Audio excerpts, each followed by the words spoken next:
தான் வைக்கணும். அத வேற யாராவது எடுத்துக்கிட்டு போயிட்டா அதுக்கு தேர்வாணையமோ தேர்வு மையமோ பொறுப்பேற்காது. இந்த தேர்வுக்காக உங்களுக்கு தரப்பட்டிருக்கிற ஹால் டிக்கெட்ல இருக்கிற வழிமுறைகளை முதல்ல நீங்க படிக்கணும். எக்ஸாம் ஹால்ல OMR விடைத்தாள் கொடுப்பாங்க. இந்த விடைத்தாள்ல 2 பக்கங்கள் இருக்கும். இந்த விடைத்தாள்ல எந்த பக்கத்திலையும் தேவையற்ற குறிப்புகள் எழுதுவதோ குறியீடுகள் செய்வதோ சேதப்படுத்தவோ கூடாது. அப்படியே ஏதாவது செஞ்சீங்கன்னா உங்களுடைய விடைத்தாள் செல்லாதது ஆகிவிடும். OMR விடைத்தாளின் 2ஆம் பக்கத்துல தரப்பட்டிருக்கிற அறிவுரைகளை படிச்சுட்டு கீழ்பக்கத்துல தரப்பட்டிருக்கிற கட்டத்துல தேர்வு எழுதுறதுக்கு முன்னால கையெழுத்து போடணும். OMR விடைத்தாளோட பக்கம் 1ல 2 பகுதி இருக்கு. பகுதி 2ல பிரிண்ட் ஆகியிருக்கிற உங்களோட போட்டோ, பெயர், பதிவு எண், பாடம், தேர்வு மையம் மற்றும் தேர்வு கூடத்தின் பெயர், தேதி, இந்த விவரங்கள்லாம் சரியா இருக்கான்னு பாத்துக்கணும். உங்களுக்கு கொடுக்கப்பட்டிருக்கிற கொஸ்டின் பேப்பர்ல பிரிண்ட் சரியா இருக்குதா, பேஜ் நம்பர் மிஸ் ஆகாம இருக்குதா, இதெல்லாம் தரவா செக் பண்ணிக்கோங்க. நீங்க ஆன்சர் பண்ணதுக்கு பிற்பாடு அந்த மாதிரி ஏதாவது இருக்குதுன்னு சொன்னீங்கன்னா என்னால ரீப்ளேஸ் பண்ண முடியாது. இந்த பிரிண்ட் ஆன விவரங்கள்ல ஏதாவது தவறு இருந்தால் உடனடியா தேர்வு கூட கண்காணிப்பாளர் கிட்ட தெரியப்படுத்தணும். தேர்வு தொடங்கறதுக்கு 15 நிமிஷத்துக்கு முன்னாடி வினாத்தாள் புக் கொடுப்பாங்க. அத முழுவதுமா சரியா இருக்கான்னு பார்க்கணும். ஏதாவது குறைபாடு இருக்கும் பட்சத்துல தேர்வு கண்காணிப்பாளர் கிட்ட உடனே தெரியப்படுத்தணும்.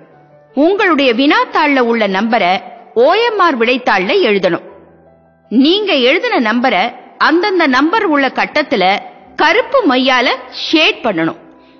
இந்த இடத்துல ஒரு விஷயத்தை நீங்க மனசுல பதிவு பண்ணிக்கணும். கருப்பு கலர் பால் பாயிண்ட் பேனாவை தான் நீங்க யூஸ் பண்ணணும். பென்சிலை உபயோகப்படுத்த கூடாது. ப்ளூ கலர் பேனாவாலேயோ இல்ல வேற கலர் பேனாவாலேயோ இல்ல இங்கு பேனாவிலேயோ எழுதுனா உங்களோட விடைத்தாள் செல்லாததாக்கப்படும். அதனால கருப்பு கலர் பால் பாயிண்ட் பேனாவை கூடுதலாவே கையில வச்சுக்குங்க. மேலும் வினாத்தாள் தொகுப்பு எண்ண தவறா குறிப்பிட்டீங்கன்னா உங்களுடைய விடைத்தாள் செல்லாதது ஆகிவிடும். கேள்வித்தாள்ல இருக்கிற கேள்விகளையும் பதில்களையும் நல்லா படிச்சு மனசுல பதிய வச்சுக்குங்க. அதுக்கப்புறம் OMR விடைத்தாள்ல இருக்கிற அத்தனை கேள்விகளுக்கும் தவறாம விடையளிக்க வேண்டும். நல்லா ஞாபகம் வச்சுக்குங்க, கருப்பு நிற பால் பாயிண்ட் பேனாவை தான் பயன்படுத்தணும். நீங்க விடையளிக்கிறதுக்காக A, B, C, D, E என 5 வட்டங்கள் கொடுக்கப்பட்டிருக்கும். சரியான விடைக்குண்டான கட்டத்துல ஷேட் பண்ணணும்.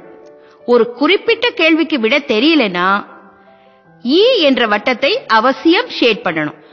ஏனெனில் தவறான வழிமுறைகளை தடுக்கும் விதமாகவும் நேர்மையான தேர்வர்களுக்கு எந்தவித பாதிப்பும் ஏற்பட்டு விடக்கூடாது என்ற நல்ல நோக்கத்துடன் தேர்வாணையம் இந்த முடிவினை எடுத்துள்ளது. ஒவ்வொரு கேள்விக்கு ஒரு பதில் மட்டுமே விடையாக இருக்க வேண்டும். 2 வட்டங்களில் ஷேட் பண்ண கூடாது. நீங்க வட்டத்துல ஷேட் பண்ணாம இந்த மாதிரி டிக் மார்க் பண்றதோ, இன்டு பண்றதோ, டாட் பண்றதோ, பகுதியாக ஷேட் பண்றதோ, உள்ளுக்குள்ள வட்டம் போட்டாலோ நீங்க நல்லா படிச்சிருந்து சரியான விடையாக இருந்தாலும் இந்த மாதிரி குறியீடு செஞ்சா உங்க விடைத்தாள் இன்வாலிட் ஆகிவிடும். அதனால சரியான முறையில வட்டத்தை முழுமையா ஷேட் பண்ணணும். ஒவ்வொரு கேள்விக்கும் விடையளிக்கிறப்போ ஒரே ஒரு சரியான விடைய மட்டும்தான் நிரப்பணும். எந்த ஒரு கேள்விக்கும் வட்டத்தை நிரப்ப தவறும் பட்சத்துல உங்களது விடைத்தாள் இன்வாலிட் ஆகிவிடும். விடைத்தாளின் பக்கம் 1ல் அனைத்து கேள்விகளுக்கும் விடையளித்த பின்னர் அந்தந்த காலத்திற்கு கீழ் எத்தனை A, எத்தனை B, எத்தனை C, எத்தனை D, எத்தனை E விடையாக குறித்து உள்ளீர்கள் என கணக்கிட்டு எழுத வேண்டும். அதன் பிறகு முதல் காலத்தில் Aயில் உள்ள எண்ணிக்கையான 17, 2ஆம் காலத்தில் Aயில் உள்ள எண்ணிக்கையான 14, 3ஆம் காலத்தில் Aயில் உள்ள எண்ணிக்கையான 16 இந்த மூன்றையும் சேர்த்து கூட்டிக் கொள்ளவும்.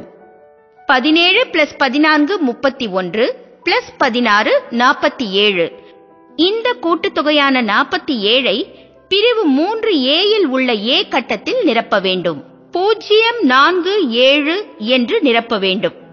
பின்னர் முதல் காலத்தில் Bயில் உள்ள எண்ணிக்கையான 19, 2ஆம் காலத்தில் Bயில் உள்ள எண்ணிக்கையான 16, மூன்றாம் காலத்தில் பியில் உள்ள எண்ணிக்கையான 16, இந்த மூன்றையும் சேர்த்து கூட்டிக் கொள்ளவும்.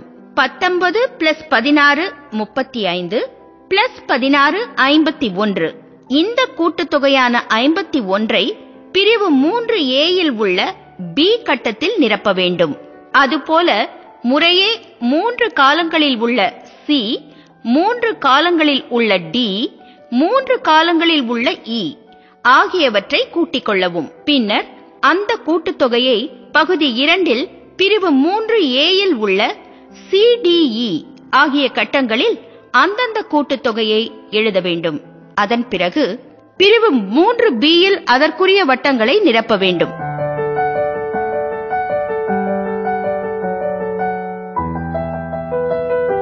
இந்த A, B, C, D, E இவைகளின் கூட்டுத்தொகை, அதாவது A 47, B 51, C 52, D 39, E 11 இவைகளின் கூட்டுத்தொகை 200 என்றால் வழங்கப்பட்டுள்ள வினாத்தாளில் உள்ள வினாக்களின் எண்ணிக்கையும் சமமாக, அதாவது 200ஆக இருக்க வேண்டும். இதற்காக தேர்வு நேரத்திற்கு பின் 15 நிமிடங்கள் கூடுதலாக வழங்கப்படுகிறது. இதில் ஏதேனும் தவறு இருப்பின் 5 மதிப்பெண்கள் குறைக்கப்படும். எல்லாரும் நல்லா கவனமா டோட்டல் பண்ணுங்க. இதுல ஏதாவது மிஸ்டேக் பண்ணிட்டீங்கன்னா நீங்க எடுக்கிற மார்க்ல இருந்து 5 மார்க்க உங்களுக்கு கழிச்சிருவாங்க. தேர்வு முடிந்த பின்னர் OMR விடைத்தாள் பிரிவு 4இல் கையெழுத்து போட வேண்டும். அனைத்து கேள்விகளுக்கான விடைகளை அளித்த பின்னர் உங்களது இடது கை பெருவிரல் ரேகை பதிவினை பகுதி 1இன் கீழ்ப்பக்கத்தில் உரிய இடத்தில் பதிக்கவும். ரேகையை பதிய வைத்ததும் கைகளை நன்றாக துடைத்துக் கொள்ள வேண்டும்.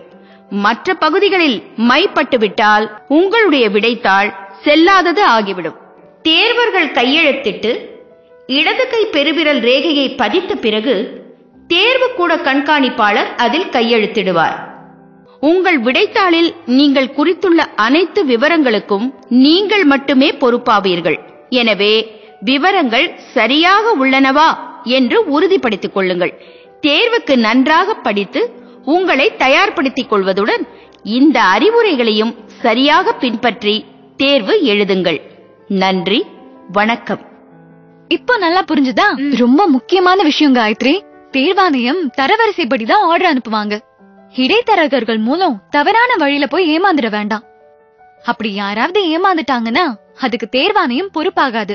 பயத்தெல்லாம் விட்டுட்டு தைரியமா எக்ஸாம் எழுது. All the best. தேங்க்யூ.